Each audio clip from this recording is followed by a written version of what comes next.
भोजपुरी में तो एक एक से गंदा गाना सुने होंगे आप लोग, गंदा से गंदा गाना। लेकिन हाई गाना सुन के तो हर दिमागे खुल जाए। सुनो पहले गनवा के।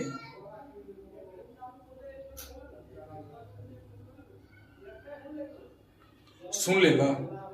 बतावा ये राइटर और ये सिंगर, इनका बहनी के चोदो कौन जिला जीते वाला हूँ गाना गा के और ये पब्लिक के सुना के। और पब्लिक भी ऐसा चुतिया कि ये गाना के सुने ले है। राइटर वो लिख ले बहन के चोदो तो का सोच के लिख लो है। बतावा फिर से सुन लगानुआ के तंदे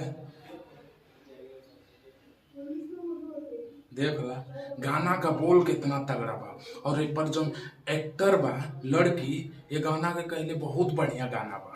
आग तोरा माइक।